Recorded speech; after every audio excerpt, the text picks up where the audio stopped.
Rock Art'a hoş geldiniz. Kanalımıza abone olun ve tarihi birlikte keşfedelim. Kültürel mirasımızı ve sanatımızı derinlemesine inceleyerek tarihin derinliklerine yolculuk yapın. Kürdistan hep vardı ama durmadan inkar ettiler. Yok saymaya çalıştılar. Kirli propagandalar yaydılar. Ama bugün korktukları gerçekleri anlatacağız. کوردستان هر تیم هەبوویە لێوان بیبەردەوامی ئینکار کرد هەوڵ دەکووە پاشگوه بکەین و پروپاگاندایە قێرێژ بەلاو کرین لە ئیر و ئەم ئێڕاستیە و ئەو ژێدی ترسین جیوان ڕەبێژین. Tarih gerçekleri her zaman gün yüzüne çıkarır. Biz de bu gerçeklerin ortaya çıkması için çalışıyoruz. Bu yolda destek olmak için abone olmayı unutmayın. دیرۆک هەر تیم ڕاستیە ئەشکەرە دیکە ئەم دیخەبیتین کوڤان ڕاستیان دەرخینن هۆلە ژیبر نەکن کو هون ببین ئابۆنەیەدا کو دیڤێ رەویتیە دە پیشگیریە بیدینمە. Üzerinde çalıştığımız Kazi Muhammed'in filmi 1000 abone olduğumuzda sizlerle olacak. Kürt ve Kürdistan için desteklerinizi bekliyoruz. Başlayalım. فڵما لیسەر قازی میهەمەد کو ئەم لیسەر دیخەبیتەن دەما کو ئەم بگیژین هەزار ئابۆنەیان دەوەرەوەشاندین ئەم لیبەندە پیشتگیریەوە ژی بۆ کورد و کوردستانینە وەرین ئەم دەست پێ بیکین. Bu incelemeye hoş geldiniz. Biliyorsunuz Kürdistan diye bir yer yok tartışması sık sık karşımıza çıkar. Peki bugün güncel siyaseti tamamen bir kenara bırakıp sadece tarihi belgelere baksak nasıl olur? Yorum yok, kulaktan dolma bilgi yok. Doğrudan padişah fermanlarına, asırlık haritalara ve devlet arşivlerine girerek tamamen tarafsız bir inceleme yapacağız. Evet, 900 yıllık devasa bir arşivle yüzleşme vakti. Söyleniyordu veya öyle iddia ediliyor gibi belirsiz ifadeleri unutun. Size tarihlerle kapı gibi belgeler sunacağız. Yüzyıllardır süregelen bu coğrafi ve idari terimin izini somut kaynaklarla adım adım süreceğiz. Hazırsanız başlayalım. Hızlıca yol haritamıza bir göz atalım. Birinci durağımız Selçuklu dönemi. Ardından Osmanlı resmi belgelerini açacağız. Sonra yönümüzü Avrupa haritalarına çevirip oradan İslam tarihçilerinin klasik eserlerine geçeceğiz. Ve en son modern anlaşmalarla bu tarihsel turumuzu tamamlayacağız. Birinci bölüm. İlk kullanım Selçuklu dönemi. Kayıtlarda bu bölgenin izini ilk ne zaman görüyoruz biliyor musunuz? Ta milattan sonra 943 yılında Arap gezgin Mesudi o meşhur seyahatnamesinde bu bölge insanlarından açıkça bahsediyor. Sonra 11. yüzyıla geliyoruz ve Kaşgarlı Mahmud'un ünlü eseri Divan-ı Lügatü't Türk'ü açıyoruz. Orada Ardül Ekrat yani Kürtlerin ülkesi tanımı bizzat haritaya işlenmiş durumda.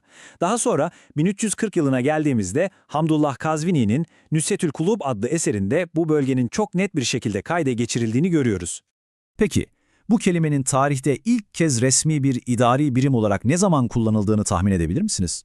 İşin çarpıcı yanı, bu durum ilk olarak bir Türk İmparatorluğu olan Büyük Selçuklular döneminde gerçekleşti. Sultan Ahmet Sencer, 1118 ile 1157 yılları arasında Zagros dağlarındaki bu coğrafyaya başkenti Bahar şehri olan bir eyalet kurdu ve adını açıkça Kürdistan eyaleti koydu.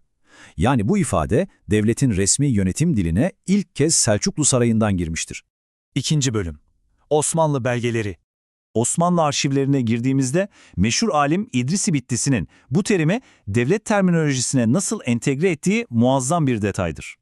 1502 tarihli Heşt Behişt adlı eserinde bu bölgenin sınırlarını Urmiye'den Malatya'ya kadar çizer.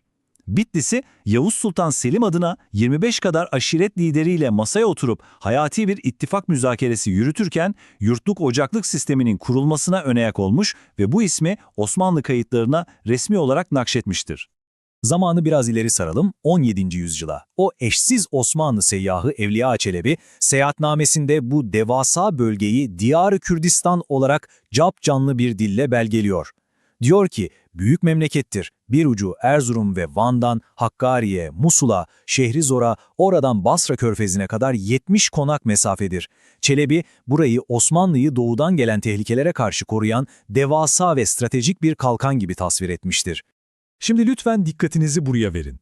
Tarihsel akıştaki en keskin virajlardan biri tam olarak 1847 yılında yaşandı. Yüzyıllardır süregelen bu geleneksel coğrafi tanım artık bizzat devletin merkezine bağlı bir imparatorluk eyaletine dönüştü.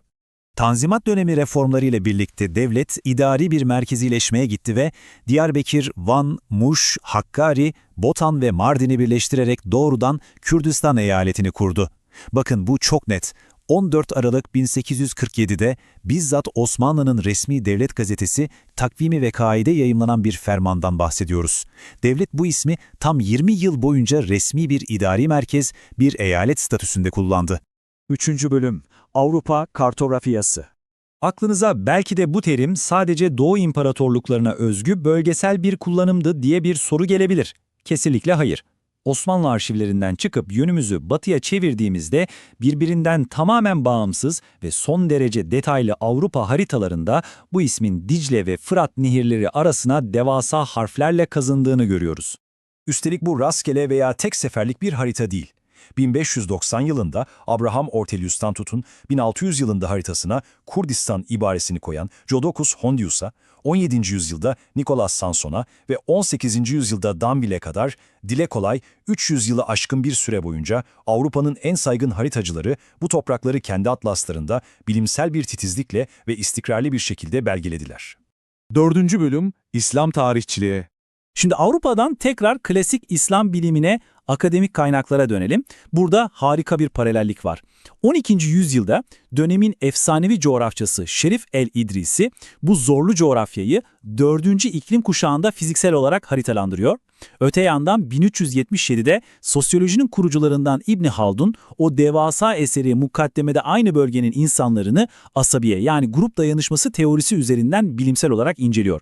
Biri yerin fiziğini, diğeri insanın sosyolojisini yazıyor ama tanıdıkları coğrafya birebir aynı.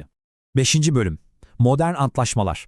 Ve son olarak antik çağların tozlu sayfalarından çıkıp 20. yüzyıla geliyoruz.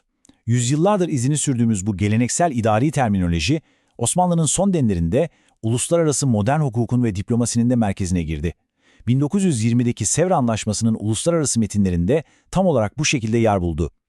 Bu durum, terimin yerel bir adlandırmadan çıkıp küresel diplomasi masalarında nasıl resmiyet kazandığının somut bir kanıtıdır.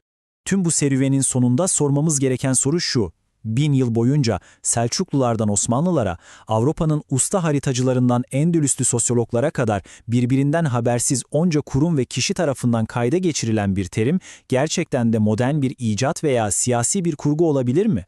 Düşünün, tam 900 yıl, bir Selçuklu eyaleti, bizzat resmi bir Osmanlı fermanı, detaylı bir Avrupa haritası, klasik bir İslam tarihçisi ve uluslararası diplomatik bir anlaşma. Hepsi, evet hepsi, tarihi kayıtlarda aynı kelimeyi kullandı. Bu kadar net, tarihli ve somut belgelerin karşısında yok sayılacak tek bir şey var, o da bu tarihi gerçeği inatla inkar edenlerin hiçbir belgeye dayanmayan argümanlarıdır.